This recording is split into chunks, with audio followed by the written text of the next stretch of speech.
मौसम विभाग में आपका स्वागत है दोस्तों। ये देख लीजिए आज का मौसम, हर तरफ बादल ही बादल ही बादल है और आहा क्या क्या क्या नज़ारा है। देखिए, good morning everyone, welcome to my channel. आज है ट्यूसडे और देखिए मैं बैक टू बैक ब्लॉग कर रही हूँ। मंडे भी किया और ट्यूसडे भी कर रही हूँ। वैसे डेली ब्लॉगिंग जो है बहुत ज़्यादा हेक्टिक और डिफिकल्ट हो जाती है, तो जो लोग भी डेली ब्लॉगिंग करते हैं, मीनिंगफुल कंटेंट बनाते हैं, एडिटिंग भी अच्छी करते हैं, खुद से करते हैं, hats off, it's very difficult. कल के ब्लॉग में ही मैं आपसे शेयर कर रही थी ना, नीव का बास्केट जो है वो बड़ा करना पड़ेगा क्योंकि टॉय ज़्यादा हो गए हैं। और देखिए मैं ही फसाद की जड़ हूँ, नया लेकर आई हूँ उसके लिए बॉल। अगर आप मुझे प्रेगनेंसी के टाइम पे पूछ रहे होते ना कि शोना तुमको क्या लगता है बेबी के लिए बहुत सारे टॉयज लाना अच्छा रहेगा नहीं रहेगा, तो मेरा जवाब कुछ और होता। मैं आपको बोलती कि नहीं नहीं नहीं, उतना नहीं देना चाहिए, एकदम ही कम देना चाहिए, क्योंकि बच्चे ना वैसे भी खेलते नहीं है टॉयज से, उनको तो कांटे चम्मच से खेलना अच्छा रहता है, तो पैसा वेस्ट होता है, बेकार का नहीं देना चाहिए। पर अगर आप आज मुझसे पूछोगे तो मैं बोलूंगी नहीं, ऐसा नहीं है। देखिए बचपन एक ही बार आता है, उसमें ना हम लोग क्या करते हैं, बहुत ही स्ट्रिक्ट हो जाते हैं, क्योंकि हमारे दिमाग में एक पेरेंटिंग वाला होता है ना कि नहीं ये देंगे तो बच्चा स्पॉइल हो जाएगा, वो करेंगे तो वो हो जाएगा। पर फिर सोच के लगता है ना कि यार बचपन एक ही बार आता है। ये वाला टेबल आपको कुछ खाली खाली सा लग रहा होगा ना, क्योंकि इसके ऊपर जो मैं रखती थी वो था ये, लेकिन नीव की नजर तो पड़ी गई है,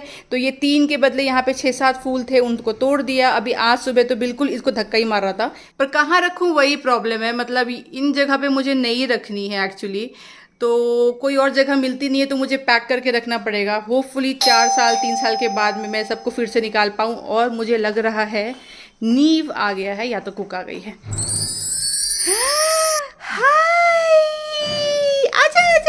गुड मॉर्निंग एवरीवन। आज आप लोग मेरे से मिले नहीं ना, मिल लीजिए। गुड मॉर्निंग बोलो नीव सबको, जय श्री कृष्णा बोलो, जय श्री कृष्णा। अपने आप कोई निहारता रहेगा, सिर्फ कैमरा में नहीं, मिरर पे भी। वो डायलॉग है ना, मैं अपनी फेवरेट हूँ। मेरे व्लॉग्स को ना बहुत सारे प्रेग्नेंट लेडीज और न्यू मॉम्स देखते हैं, और ये मुझे चलता है पता मेरे कमेंट सेक्शन से। तो मुझे आए दिन ऐसे कमेंट्स आते रहते हैं जिन्होंने मेरी प्रेगनेंसी जर्नी देखी और उनकी डिलीवरी हुई तो उनको हेल्प मिली, कुछ ना कुछ मैंने बताया था, जिन्होंने अप्लाई किया उससे उनकी मदद हुई। तो ये देख करके मुझे बड़ा अच्छा लगता है, क्योंकि मैंने थ्रू आउट अपनी प्रेगनेंसी जर्नी में जो जो मैंने फॉलो किया है वो मैंने आपसे शेयर किया, आपको बताया, इस इंटेंशन से कि आपकी हेल्प हो जाए, कहीं ना कहीं किसी को भी कुछ आइडिया ना हो तो उनको आइडिया लग जाए।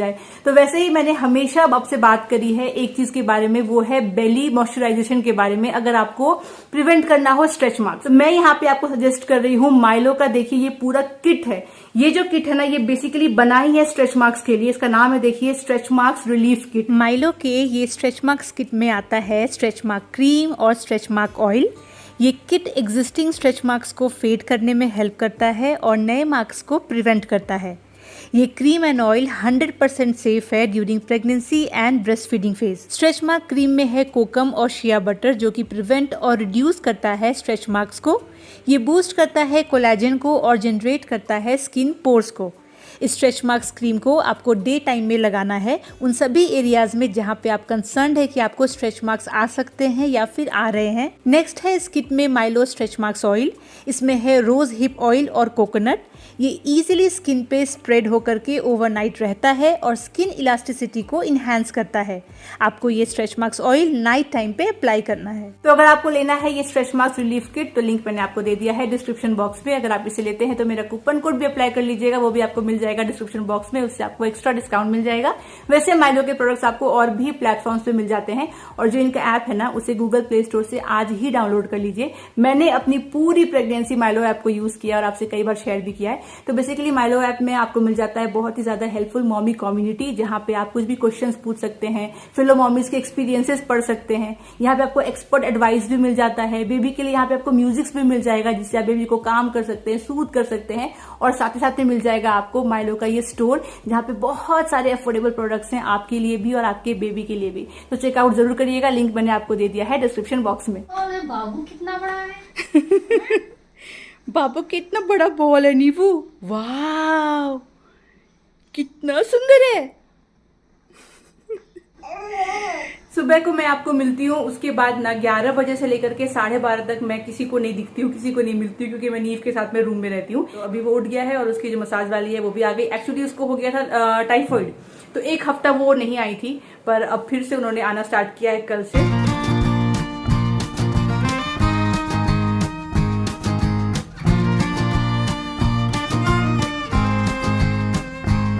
एनीवेज मैं यहाँ बैठी हूँ आपसे शेयर करने के लिए एक इंपॉर्टेंट चीज जो है मेरे हेल्थ के बारे में। तो शायद से आपको याद होगा कि मैंने मई मंथ के स्टार्टिंग में आपसे शेयर किया था कि मेरी तबियत ठीक नहीं चल रही है।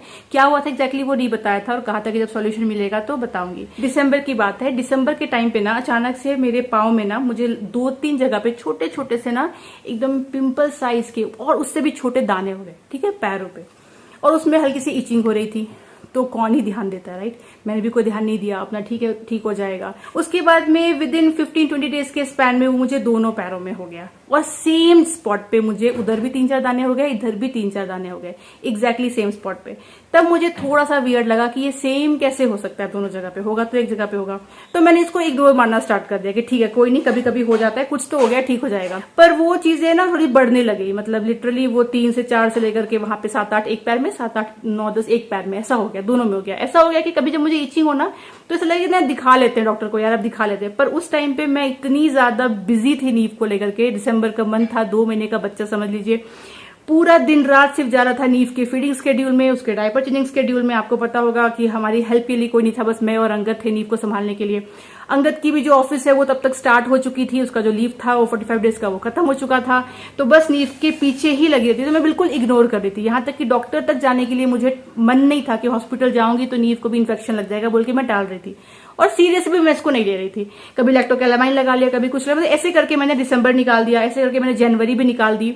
उसके बाद आपको पता है हम लोग सिंगापुर चले गए, वहां पे भी मैंने देखा कि जब मैं शूज पहनती हूँ, शूज खोलती हूँ, अगर बहुत लंबा हम लोग घूम फिर रहे हैं तो हल्की इचिंग हो रही है, तो वहां भी मैंने लैक्टोकैलामाइन लगा लिया, कुछ लगा लिया, कोकोनट ऑयल, तो रिलीफ मिल गया। पर मुझे वहां भी हो रहा था।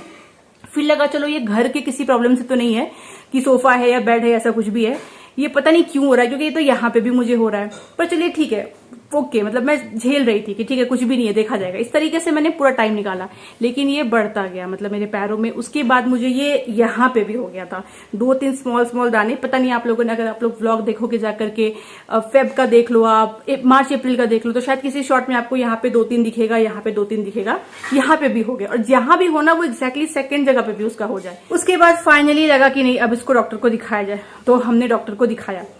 तो अभी क्या होता है ना, स्किन का ऐसा प्रॉब्लम है ना कि आपको एक बार में पकड़ा नहीं जाएगा। तो हमने एक डॉक्टर को दिखाया, तो उसने बोला कि आपको लग रहा है कि ये डर्मेटाइटिस हो गया है, कॉन्टैक्ट डर्मेटाइटिस बोल के होता है। ये किसी चीज से आपको इरिटेशन हो रही है, कोई क्रीम होगा, कोई साबुन होगा, कोई फैब्रिक होगा। मैंने कहा ऐसा कुछ भी नहीं है पर्टिकुलर जिससे मुझे हो रही है। मैंने बहुत चेंज किया, हर कुछ स्विच करके देखा, नहीं हो रही है। तो उसने दवाई दे दिया, देखो ये क्रीम लगा लो, देखो ये लगा लो बॉडी वॉश, इससे ठीक हो जाएगा। पर उससे भी मुझे कोई रिलीफ नहीं हुआ। फिर हमने डॉक्टर चेंज किया, दूसरे के पास गए, तो वो बोल रहा है कि हो सकता है बेड बग हो। भाई बेड बग होगा तो अंगद को भी प्रॉब्लम होगी, तो नहीं हो सकता है, वो देखो। तो उन्होंने वो सोचा, तो उसका भी करवा लिया ट्रीटमेंट। एक के पास में गई, उसने तो मुझे इतना टेंशन में डाल दिया। उसने बोला देखो ये हो सकता है स्केबीज हो सकता है, तो उसका करते हैं ट्रीटमेंट। पर अगर 99% ये स्केबीज है, अगर ये स्केबीज नहीं है तो सीधा ये सोरियोसिस है, उन्होंने बोल दिया। अभी मुझे आइडिया था सोरियोसिस तो बड़ा बीमारी होता है, वो तो बहुत फैल जाता है। और मैं जो टेंशन में आ गई, मतलब मुझे इतना डर लगा। मैंने कहा अगर 1% भी चांस है, कुछ तो सोच के डॉक्टर ने बोला होगा, मतलब बहुत ही ज्यादा टेंशन में। तो बेसिकली ये इचिंग होती थी, स्पॉट्स थे पैरों में और हाथ में, बॉडी में कहीं और नहीं था, बट वो कभी भी फैल सकता है, ऐसा है। और जब मुझे डॉक्टर ने बताया कि हो सकता है कि ये सोरियोसिस भी हो सकता है, और ये इचिंग कई बार बॉडी में हो जाती है, डर्मेटाइटिस ही बोल लो, वो हो जाती है, वो बिकॉज ऑफ टेंशन ट्रिगर से होता है। कई बार आप जब बहुत एंजाइटी में रहते हो, टेंशन में रहते हो बहुत ज्यादा, तो उन चीजों से भी ये सब ट्रिगर हो जाता है। तो उन्होंने मुझे फर्स्ट टाइम बताया कि ये कई बार ऐसा होता है, फर्स्ट डॉक्टर थे वो। उसके बाद नेक्स्ट से मिली, उन्होंने बोला ये इचिंग का तो वैसा कुछ समझ लिया, उन्होंने भी दवाई लगा दे दी मुझे, ये लगा लो, ये खा लो। उन्होंने भी कहा कई बार ऐसा होता है कि हम बहुत टेंशन में अगर रहते हैं तो बॉडी अलग तरीके से बिहेव करती है और ये सब इचिंग हो जाती है। क्योंकि ऑफकोर्स जो डर्मेटाइटिस था उससे ठीक नहीं हो रहा था उसके दवाई से, तो वो भी नहीं था। स्केबीज का ट्रीटमेंट लिया, उससे भी ठीक नहीं हुआ, उसका एक दवाई आता है वो खाया, उसका भी लगाया सब कुछ। तो इन्होंने भी यही कहा कि आपको हो सकता है कि टेंशन से हो रहा हो, जो आप अभी अब न्यू मदर हो, लाइफ पूरी चेंज हो गई, आप बहुत स्ट्रेस ले रहे हो, आपके चेहरे पे दिख रहा है बहुत स्ट्रेस ले रहे हो, ये स्ट्रेस की वजह से हो रहा है। और ये बात जब मुझे डॉक्टर्स बोलते थे ना, तो मुझे बहुत ज्यादा हेल्पलेस फील हो रहा था कि मैं ये सोचती थी कि क्या ही मतलब कैसे मैं स्ट्रेस कम कर लूं। अभी जो मेरी लाइफ है, न्यू मदर की लाइफ है, अभी मेरी पूरी जिंदगी जो है उस छोटे से बच्चे के अराउंड रिवॉल्व कर रही है, अभी मैं स्ट्रेस ना लूं, ये कैसे पॉसिबल है। तो मैंने पूछा भी, आप ठीक है मुझे स्ट्रेस से ये हो रहा है, ठीक है हर मदर स्ट्रेस लेती है, सबको तो ये नहीं होता, मुझे ही क्यों हो रहा है, और अगर मुझे हो रहा है तो मैं इसको कैसे स्ट्रेस लेना बंद कर दूं। ये तो मतलब स्ट्रेस इन द सेंस, बच्चा रात भर अगर मान लीजिए उसका ख्याल रखना है आपको कि वो कहीं, उस टाइम पे नींबू का नींद भी था, ऐसा था ना, बहुत लाइट स्लीपर था, अभी भी है पर तब तो और था। वो कितना बार रात को लगे कि उठ जाएगा, फिर उसको चेक करने के लिए जाओ, उसको फीड कराओ, उसका शेड्यूल देखो, तो वो तो मुझे टेंशन रहेगी। वो तो ऐसा नहीं है कि कल मैं गायब कर दूं, हाँ ठीक है टेंशन लेना नहीं है, ओके ओके नहीं लूंगी। तो ये तो कोई उसका कुछ है ही नहीं अंत। मैं ये सोचती थी इसका तो कोई अंत होने ही नहीं वाला, ये तो रहेगा मेरे साथ अभी लाइफ में। अब इसकी वजह से अगर ये प्रॉब्लम हो रही है, फिर उन्होंने बोला कि ये तो बढ़ जाएगा, अभी तो हाथ पैर में है, ये आपके पूरे बॉडी में हो सकता है। तो मैंने कहा तो क्या ये फेस पे भी हो सकता है? तो हाँ बिल्कुल हो सकता है, अगर आप अभी टेंशन लोगे तो ये बढ़ता रहता है। मतलब बेसिकली उन्होंने भी दवाई दिया, वो भी काम नहीं किया, और मैं हो गई बिल्कुल परेशान कि मैं करूं क्या। और वो इचिंग मेरी बढ़ने लग गई, मतलब रोज रात को मुझे वो इच होता था, और हल्दी से कभी कभी आराम हो, अब हल्दी से भी आराम होना जो है कभी कभी बंद हो जाता था। तो मैं बहुत ज्यादा परेशान होती थी। फाइनली मैं एक डॉक्टर के पास गई, मैं उनका आपको नाम बताती हूँ। मैं उनके पास पहले एक बार गई थी पिंपल्स को लेकर के प्रॉब्लम को, पर वो मेरे घर से बहुत दूर है। मैंने आपसे शेयर किया था कि मेरे घर से 35 किलोमीटर दूर है। तो जब मैंने ऐसे अपने एरिया के आसपास जितने भी थे डॉक्टर सबको दिखा लिया, बड़े हॉस्पिटल जो है कोलंबिया एशिया वहां पे दिखा लिया, मुझे कोई रिलीफ नहीं मिला। सबके डायग्नोसिस अलग थे और लास्ट के 2-3 के तो सेम थे कि स्ट्रेस है। तो मैं गई, केशव नाम है डॉक्टर का, डॉक्टर केशव नाम है, ठीक है, बहुत अच्छे डॉक्टर हैं। फिर मैंने कहा चलो तब कुछ नहीं होगा, वहीं जाते उनसे बात करते। तो हम लोग गए और उनको जैसे मैंने दिखाया, मुझे मेरा हालत खराब था कि अगर इन्होंने भी बोल दिया कि ये सोरियोसिस ही है तो उसका ना ट्रीटमेंट मतलब कह सकते हैं कि पॉसिबल ही नहीं है।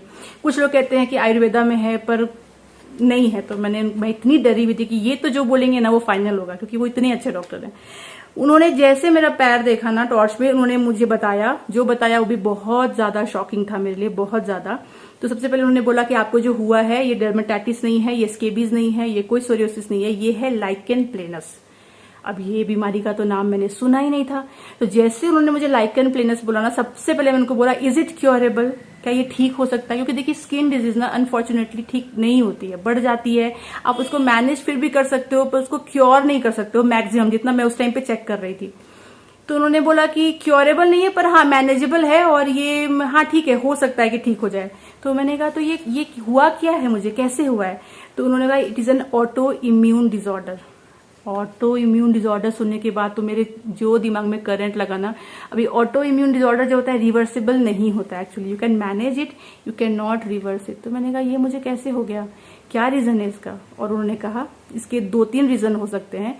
कई बार ऐसा होता है कि कोई आपने ऐसी मेडिसिन खाई हो बहुत ज्यादा, तो उससे हो जाता है। तो मेरे केस में तो वो था नहीं, क्योंकि मैं प्रेग्नेंट थी 9 महीने बाद मेरा बच्चा हुआ है, तो मैं तो कोई ऐसा हैवी मेडिसिन नहीं खा रही हूँ। और दूसरा उन्होंने कहा कि स्ट्रेस। तो ये जैसे उन्होंने स्ट्रेस कहा ना, ये तो मैं सुनती आ रही थी। तो उन्होंने कहा देखो आप न्यू मदर बने हो, आप बहुत स्ट्रेस में हो। जब आप स्ट्रेस में होते हो ना, तो आपकी बॉडी बहुत अलग अलग तरीके से बिहेव करती है। सबके साथ ऐसा नहीं होता है, पर कई बार ऐसा हो जाता है। अब देखिए स्ट्रेस तो मैंने लाइफ में बहुत बार ली है। ये वाला जो स्ट्रेस है ये तो मीठा मीठा स्ट्रेस है, मतलब बच्चा हुआ है, आप खुश हो, ठीक है, आप स्ट्रेस में हो, पर ये स्ट्रेस वैसा तो नहीं जैसा स्ट्रेस वो होता है जब आपके साथ कुछ बहुत बुरा होता है। तो मैंने अपनी मम्मी को खोया है, वो जो स्ट्रेस था मेरी लाइफ में, मैंने अपने पापा को खोया, वो जो स्ट्रेस था लाइफ में, उस टाइम तो मुझे कुछ नहीं हुआ ऐसा। और अब जब ये स्ट्रेस बस इतना है कि हाँ बच्चे की मैं केयर कर रही हूँ, एज अ मदर आप थोड़ा चिंता करते हो बच्चे को लेकर के, आप रेस्टलेस फील करते हो, ये कौन सा ऐसा स्ट्रेस आ गया कि मुझे इसमें ऑटो इम्यून डिसऑर्डर हो गया। तो मेरे लिए बहुत शॉकिंग था। उन्होंने कहा कि स्ट्रेस से ही होता है, बॉडी अलग तरह से बिहेव करती है और फिर कुछ ना कुछ ऐसा हो जाता है। इट्स ओके, हम लोग मेडिसिन तुमको देते हैं, ये ठीक हो जाएगा। मुझे जो फील हुआ, जो मुझे टेंशन हुई, चलिए अब क्या इलाज किया जाए, तो क्या इलाज होगा इसका? तो उन्होंने कहा कि हम लोग देंगे आपको स्टेरॉइड्स। अभी स्टेरॉइड सुन के तो मेरा और दिमाग घूम गया। स्टेरॉइड सबको पता होगा, उसके बहुत सारे साइड इफेक्ट है, बहुत ही ज्यादा साइड इफेक्ट है।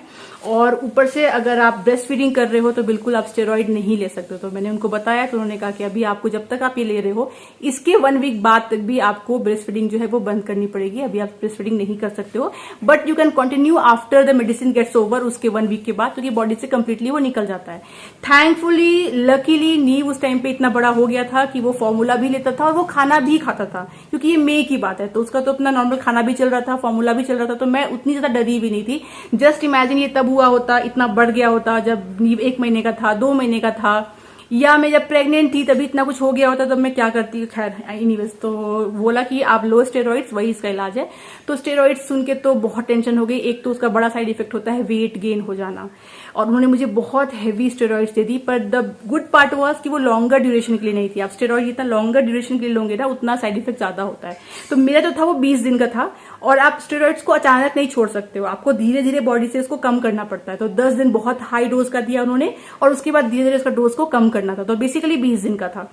तो अगर आपको स्टेरॉइड आप ले रहे हो तो सबसे बड़ी प्रॉब्लम होती है वाटर रिटेंशन की बॉडी की। तो नमक अगर आप खाना छोड़ देते हो, एकदम कम खाते हो, तो चांसेस कम है कि वाटर रिटेंशन बॉडी में होगा। तो नमक छोड़ देना है, उसके बाद में बाहर का खाना छोड़ देना है। बेसिकली आपको थोड़ा सा डाइट उस टाइम पे करना है, और जिम करना है कि जितना खाओ वो बॉडी से आपका एब्जॉर्ब हो जाए, जैसे फैट में कन्वर्ट ना हो। क्योंकि ये जो स्टेरॉइड है ये ऐसे जगह जाकर के हिट करता है ना कि बॉडी का जो मेटाबॉलिज्म है उसको एकदम ही खत्म कर देता है जब तक आप वो ले रहे होते हो। और ये बहुत ही हैवी स्टेरॉइड्स था। तो ये सब चीजें तो मैं समझ गई थी, इसलिए मैंने नमक खाना छोड़ दिया था। उस टाइम पे आप सुन रहे हो बहुत ही कम खा रही थी, जिम जा रही थी, ताकि मुझे वो प्रॉब्लम ना हो। थोड़ा बहुत होगा ही, वो तो ठीक है, पर उतना ज्यादा उसका ना हो। और जब आप छोड़ देते हो स्टेरॉइड ना, फिर बॉडी धीरे धीरे नॉर्मल पेस पे आ जाती है। जैसे स्टेरॉइड्स का बड़ा प्रॉब्लम है कि मून फेस हो जाता है, वेट गेन हो जाता है, बेली फैट हो जाता है, जो भी, खैर वो तो ठीक है, पर ये वर्क करता है। क्योंकि स्टेरॉइड सबसे हाईएस्ट फॉर्म ऑफ, सबसे डिफिकल्ट फॉर्म ऑफ मेडिसिन है। एक बार आपको वो दे दिया गया तो चांसेस है कि चीजें ठीक हो जाती है। ऑटो इम्यून डिसऑर्डर में steroids is a best option. उससे उसके नीचे फिर कुछ काम नहीं करता है। तो ठीक है, लेते हैं, क्या करें। प्लस उन्होंने ऑइंटमेंट्स वगैरह दिया एंड सब कुछ दिया। 4 दिन का मैंने डोज लिया होगा, सिर्फ 4 दिन में, बता रही हूं मैं, वो चला गया। मतलब जितने भी थे ना, जितने भी वो छोटे छोटे दाने थे, इतने बड़े बड़े साइज के थे, वो सारे चले गए। वो सारे मतलब गायब हो गए 4 दिन के डोज में। मुझे नहीं बिलीव था, अंगद भी शॉक्ड था कि भाई तो 4 दिन हुए खाते हुए। पर वही होता है, इतना हाई पावर का आप खाओगे तो उसने सप्रेस कर दिया जो प्रॉब्लम थी। वो मेरे पैर से चला गया, मेरे हाथ से 4 दिन में चला गया, और इचिंग चली गई मेरी। उसके बाद मैंने कंटिन्यू तो किया मेडिसिन, वो तो करना है, आप कभी भी स्टेरॉइड्स को बीच में छोड़ नहीं सकते। पर गायब हो गया, मतलब लिटरली गायब हो गया। उन्होंने मुझे, अभी भी मैं क्रीम कंटिन्यू कर रही हूँ जो मुझे लगाने बोला गया है। उन्होंने मुझे मॉइस्चराइजर दिया कि आपको कौन सा लगाना है एफेक्टेड एरियाज में। आप एक बॉडी वॉश दिया कि कौन से नहाना है। ये लाइफ बहुत ज्यादा सीरियसली मत लीजिए लाइफ को। थोड़ा सा, आई नो मदर्स के लिए पॉसिबल नहीं है, मुझे भी अंगद बोलता ही रहता था कि बहुत देती हो स्ट्रेस नीव को लेके। मैं हूं ना, सब हो जाएगा, बट मदर नेचर ने आपको ऐसा बनाया ना कि एक बार बच्चा आपके पेट से बाहर दुनिया में आया ना, आपको हमेशा उसके लिए सब प्रोटेक्टिव फील होगा ना, एज इफ कहीं सेफ नहीं है। उस चीज को भी मैंने थोड़ा कम किया। और देखा, स्टार्टिंग में मैं नैनीज पे ट्रस्ट नहीं करती थी, आपने देखा होगा। पहले दोनों नैनीज में खाना मैं ही खिलाऊंगी, उसके लिए सब कुछ मैं ही करूंगी, वो बस साथ में खेले, क्योंकि ट्रस्ट नहीं हो रहा था। धीरे धीरे मैंने उसको भी लेट गो किया है। अभी भी खाना वाना नीव का मैं ही बनाती हूँ, मतलब जो भी ना आप देखते ही रहते होगे ना, वो कोई नहीं बना सकता, क्योंकि क्या पता कुछ और डल जाए, अच्छे से ना बने। थोड़ा बहुत है, लेकिन हाँ, मैंने डेलीगेट करना अपना वर्क स्टार्ट किया कि इट्स ओके, अगर नीव बाहर खेलने जा रहा है 40-50 मिनट के लिए, इट्स ओके, रिलैक्स करो। और धीरे धीरे फिर वो नॉर्मल हो गया मेरे ब्रेन के लिए, मॉमी ब्रेन के लिए एक्सेप्ट हो गया कि ठीक है, बच्चा बड़ा हो गया है, ठीक है, सेफ है लोगों के हाथ में। वैसा तो यही था मेरी पूरी कहानी। एंड होपफुली आगे से ये प्रॉब्लम मुझे ना हो। मुझे नहीं पता, ये लाइफ टाइम के लिए एक झटका लगा है मुझे कि स्ट्रेस मैनेज करना है, वरना ऐसा कुछ बॉडी बिहेव करेगा। मुझे आइडिया नहीं था, क्योंकि मैंने बहुत बड़े बड़े स्ट्रेस झेले हैं लाइफ में, तब ऐसा नहीं हुआ। पर चलिए, एज बदल गई, अब थोड़ा सा एज हो गया, पहले के बाद अलग था। अब क्या बोल सकते हैं, रीजनिंग यही दे सकते हैं। तो प्लीज, जो भी मदर अभी डिलीवरी हुई है और आप बहुत स्ट्रेस ले रहे हो, बस ये मत सोचो कि कुछ समय की बात है, सब ठीक हो जाएगा। कई बार बॉडी बोलती है कि नहीं, ठीक नहीं होगा, ठीक करना पड़ेगा, क्योंकि नहीं करोगे तो मैं कुछ और प्रॉब्लम कर दूंगा। ह्यूमन बॉडी जो है बहुत मैजिकल है एंड बहुत डिफरेंट तरीके से बिहेव करती है। इसीलिए जब कोई मदर को, अगर आप भी किसी मदर को इस तरीके से देखते होंगे कि नैनी का हेल्प ले रही है या किसी का हेल्प ले रही है, और आप सोचते हो कि कैसी माँ है, तो ये सोचिएगा कि बैकएंड में कुछ स्टोरी ऐसी हो सकती है, कुछ ऐसी परिस्थिति उसकी हो सकती है जिसकी वजह से उसने ये फैसला किया है। और ऐसे किसी मदर को जज मत करिएगा। सब बच्चे के लिए बेस्ट करना चाहते हैं, पर कई बार परिस्थिति अलग अलग होती है। अब जो मेरी ये हाथ में प्रॉब्लम हुई है, ये डॉक्टर कहते हैं कि ब्रेस्ट फीडिंग की वजह से हुई है, तो कुछ लोग कहते हैं आप जिस तरीके से पकड़ के सो रहे थे उसकी वजह से हुई है। सब अलग अलग कहते हैं। मैंने बताया था इसका भी इलाज नहीं हो पा रहा है, कुछ कहते हैं ऑपरेट करना पड़ेगा। देखते हैं, फिलहाल तो नीव को मैनेज कर ले रही हूँ और हेल्पिंग हैंड भी है, पर आगे देखते हैं। तो ये था मेरे साथ। अगर किसी को है एक्सपीरियंस इस बीमारी का तो मत शेयर करिएगा, क्योंकि मुझे टेंशन हो जाएगी। अगर किसी ने, प्लीज मत लिखिएगा कि सोना ये नहीं क्योर होता है, सोना ये फिर से हो जाएगा, प्लीज मत लिखिएगा, क्योंकि मैं पढ़ूंगी तो मुझे टेंशन हो जाएगी। डॉक्टर ने बोला है, ठीक है सब। अच्छा, मैं जाऊंगी फॉलोअप के लिए उनके पास, इतने दूर है बोल के मैं नहीं जाती हूँ, पर एक बार सोच रही हूँ चली जाऊं और ऐसे ही तसल्ली के लिए भी दिखा लो उनको। वैसा तो यही थी सब बातें। एनीवेज चलिए, ये व्लॉग तो मुझे पता था लंबा हो जाएगा क्योंकि मुझे ये शेयर करना है। अब मैं कट शॉट में क्या ही शेयर करूं, तो आई होप आप बोर नहीं हुए होंगे। एनीवेज चलिए, इसी के साथ मैं आज का व्लॉग यही तक रखती हूँ। आशा करती हूँ आपको अच्छा लगा हो। अच्छा लगा है तो प्लीज चैनल को सब्सक्राइब करिए, वीडियो को लाइक करिए। मैं मिलूंगी आपसे अगली बार। और अगर आप न्यू मदर है, प्लीज प्लीज प्लीज स्ट्रेस थोड़ा सा कम लीजिए। मैं इतना ही बोल सकती हूँ। Bye bye.